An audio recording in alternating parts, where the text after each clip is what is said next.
خو که موږ وګورو نو زموږ صوبې کې د تېر 8 کاله راسې ده د تحریک انصاف حکومت دی او په ټول پاکستان کې د تېر 3 کاله راسې نه د تحریک انصاف حکومت دی حکومت کې راتلو نه مخکې د ډېرې دعوې کړې وې او ډېرې وعدې کړې وې ډېر د قوم سره یې لوظونه کړي او د کروڑ نوکرو وعده به زه یاده کړمه د 50 لکه کورونو جوړولو وعده به زه یاده کړمه د نوي پاکستان جوړولو وعده به زه یاده کړمه خو که نن موږ وګورو نو موږ ته نور یو وعده نه ښکاري چې سر ته رسېدلې ده سوای دې نه چې دې عمران خان او دې تحریک انصاف والو به بار بار یو خبره کوله چې دا سونامي ده او موږ به سونامي راولو نو که نن تاسو وګورئ د ګرانۍ سونامي راغلې ده د بېروزګارۍ سونامي راغلې ده د غربت سونامي راغلې ده د ادارو د تباهۍ سونامي راغلې ده د ملک کې د مالي بحران سونامي چې ده هغه راغلې ده دې نه علاوه موږ بل څه ونه لیدل چې دې عمران خان سر ته راکوي موږ هم هغه وخت کې ویلو چې سونامي خو طبعي ته وایي طوفان ته وایي چې دې سره به دې قوم ته څه کېږي نن زما خیال دی چې چا چې ولې ووټ هم ورکړی و هغوی په دې خبرې باندې پوه شو چې د ده څه مطلب و بل که موږ وګورو نو موږ د شروع ورځ نه دا وې چې دې د عوامو په ووټ باندې نه دی راغلی دې سلیکټډ حکمران دي او د چا په زور باندې دلته کې راغلي دي او دغه کرسۍ باندې کېنولي شوي دي 3 کاله تېرېدو نه پس به د دې چې کوم موږ نااهلي وکتله د دې چې موږ کوم د بد انتظامي وکتله د ده د فیصلو په نتیجه کې د عوامو په مشکلاتو کې چې کومه اضافه وشوه نو زما خیال دی هغه زموږ خبره ثابته شوه چې دا نااهله کس کې دې د عوامو سوچ نه کوي د عوامو په ووټ باندې دغه ځای ته نه دی راغلی بیا خصوصا زه به د خپل صوبې خبره وکړم زمونږ صوبې کې کوتک والا ډیکټیټ کړل او بیا پېښور ښار خو که وګورئ نو په 2014 کې تقریبا زیات سیټونه دوی ته د پېښور ښار نه د پېښور ضلعې نه ملو شوي په 2008 کې زیات سیټونه د پېښور ضلعې نه تحریک انصاف ته ملو شوي دي خو د بدقسمتۍ نه که موږ وګورو هغه نورو ضلعو خو به څه تپوس کوو چې د پېښور کې تپوس ونه کړی شو یو DRT راته یادوي او 100 اربه روپۍ یادوي د هغې فایده به څه مخصوص خلکو ته رسېدلي خو دلته کې د خزانې خلکو نه زه تپوس کوم چې 100 اربه روپۍ په یو ځای کې ولګي او هلته کې بیا په خزانه کې د جینکو سکول نه وي هلته کې د بجلۍ مسله وي هلته کې د روزګار مسله وي نو داسې 100 اربه روپو باندې به موږ څه کوو موږ به د هغې موږ ته څه فایده ده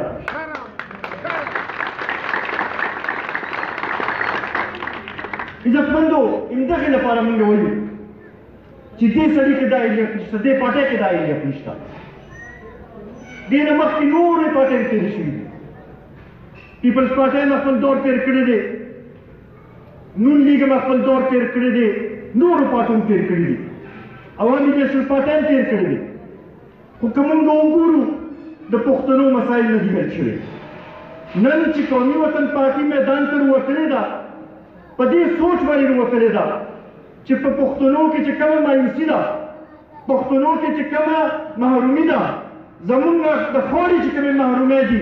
دا لرې کول چې دی دا واحد و واحد د قومي وطن پارټۍ کار دی او قومي وطن پارټي تاسو سره ځان نوټ کړئ چې مونږ به ستاسو مسایل حل کوو د یو خزانې په حوالې سره به زه درته یو څو مثالونه درکړم چې هغه د قومي وطن پارټۍ د لاس دلته کې یادګارونه موجود دي بشارت ناظم صاحب د خزانې شوګر میل په حوالې سره ګیره وکړه چې د هغې چې چا ځمکې ورکړي هغوی ته هغه شانتې د هغې دغه میل ونه شو. خو که وګورو دا خزانه شوګر میل په دې سوچ باندې شهید وطن حیات محمد خان شیرپور دلته کې راوستې وه چې د دې خلکو ته فایده ورسي، د دې زمیندار ته فایده ورسي. بدقسمتۍ نه په هغې باندې هغه شانتې عمل ونه شو. دا موږ تاسو سره لوس کوو چې د هغې کوم متاثرین دي انشاءالله د هغوی خدمت کول چې دی هغه زموږ فرض دی، د هغوی مسایل حل کول زموږ فرض دی. بیا تقریبا د 2015 خبره ده چې دې دوزو ته په ګلبېلې په مکان باندې زموږ مشر راغلی و او د هغه نه یو مطالبه وشوه چې یاره د دوزو خلکو ته په اف سي کې روزګار نه میلاویږي. نو هغه وخت کې لومبنی ځل د دوزو قوم په نوم باندې په اف سي کې پلټون مقرر کړو او په هغې کې برتي مو شو، د دې خلکو ته روزګار درلود شو. دا یو لوی د دې خلکو لپاره یو وخت ده.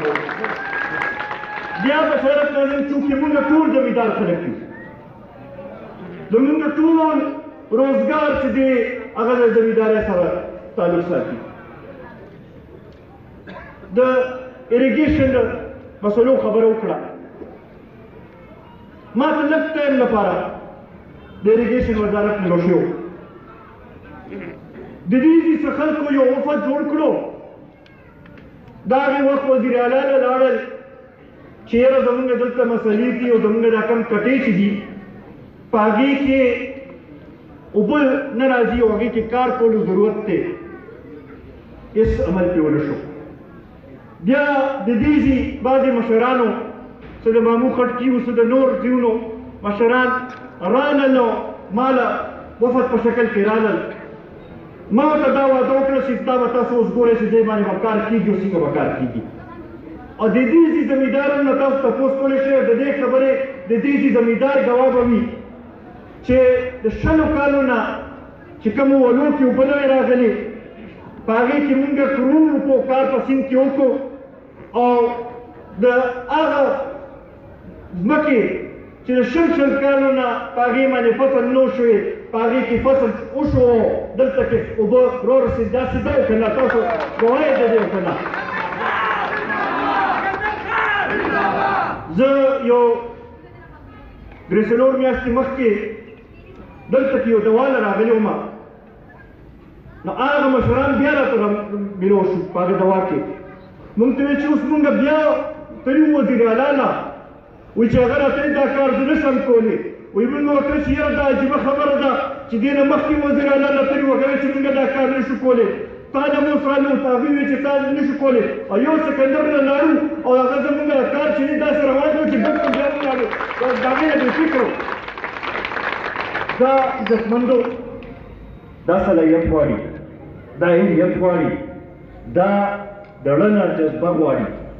او دا ټول څیزونه چې دي دا په شهید وطن حیات محمد خان شیرپور کې وو. دا ملي رهبر جناب آفتاب احمد خان شیرپور کې دي او زموږ ټولو کارکنانو ته هغوی داسې لاره موږ له جوړه کړې ده، داسې هدایت موږ له راکړي دي چې وایي د دې قوم به خدمت کوئ، د دې خلکو به خدمت کوئ. دا غریبانان چې خوشحالوي هله به موږ خوشحال یو، هله به فرق کېږي. نو انشاءالله بشارت خان موقع راغله اریګیشن کې به نور هم دلته کې کار کوو او ما ته پته چې د زمیندارو ډېر مسایل دي. انشاءالله دا مسایل به حل کوو. په موږ به چې وګورو نو په دې وخت کې یو پاڅون داسې دعوه نه شي کولی چې هغوی عملي کار باندې یقین ساتي. دا واحد قومي وطن پارټي ده چې زموږ مشرانو سره ترقي تړلې ده. که هغوی ته لږه موقع میلو شوي او که ډېره موقع میلو شي کوشش یې دا کړی دی چې علاقې له ترقي وړې ده، روزګار یې وړی دی. انشاءالله ستاسو په وساطت سره خالي د وځو خلکو سره نه، خالي د پېښور ضلعې خلکو سره نه، د دې صوبې ګډ نه پښتنو سره دا وعده کوو، دا لوس کوو چې مونږ کې هغه صلاحیت شته. تاسو مونږ باندې اعتماد وکړئ، مونږ له دا موقع راکړئ. انشاءالله ستاسو مسایل به مونږ حل کوو. د عمران خان خو د نوي پاکستان جوړولو خبره کړې وه خو هغې باندې عمل ونه کړو موږ له تاسو سره واده کوو چې نوې بهتره خیبر پښتونخوا چې ده دا به موږ جوړوو دا بل څوک نشي جوړولی عزتمندو وخت لري نه دی دا حکومت مکمل طور باندې ناکامه شوی دی ما ته داسې ښکاري چې یو څو میاشتو کې دننه انتخابات را روان دي په دې کې به ځان دغې له به منظم کوو به خلک په دې خبرې باندې پوهیو به چې دا د ګرانۍ په شکل کې دا د لوډ شیډینګ په شکل کې دا د بېروزګارۍ په شکل کې چې دې حکومت کوم ظلمونه موږ سره کړي دي د هغې بدل به د ووټ پرچې په ذریعې اخلو به او دا کوشش به کوو به چې دا ډیوه دلته نه موږ بله کړو دا په ټولې خیبر پښتونخوا کې بله کړو چې زموږ دا تیري چې دي دا لرې شي زموږ دا مسایل چې دي دا حل شي نن زه په دې ډېر خوشحاله یم چې د حامد خان په شکل کې یو ځوان ملګری ته بل میلاو شو او موږ دا تمه لرو چې دې او د سره نور کم ملګري چې دي دوی به فعال کردار به ادا کوي به او پارټي به نور هم منظم کوي به او انشاءالله را روان وخت کې که هغه بلدیاتي انتخابات وي او که هغه قومي یا صوبایي الیکشن وي په هغې کې به بھرپور قومي وطن پارټي حصه دلته نه اخلي به انشاءالله ستاسو باندې زما یقین دی چې تاسو به موږ له معیاري راکوئ زه اخره کې یو ځل بیا د ناظم صاحب چې ما د پته چې 3 ورځو په نوټس باندې دا ګیدرینګ یې جوړ کړی دی ستاسو ډېر زیات مشکور یم چې په دې لږ تنګ وخت کې په دې ګرمۍ کې موږ له هم دا عزت راکړو موږ سره چې کوم د مینې او اخلاص اظهار وکړو دا ستاسو مینه دا ستاسو عزت چې دی دا به همیشه همیشه یاد ساتم او انشاءالله ناظم صاحب له هم دا تسلي ورکوم چې ناظم صاحب ستاسو سترګې چې دي هغه دې قوم ته اوچتوو به او انشاءالله دا علاقه به د ترقۍ په لاره روانه سکندر خان سر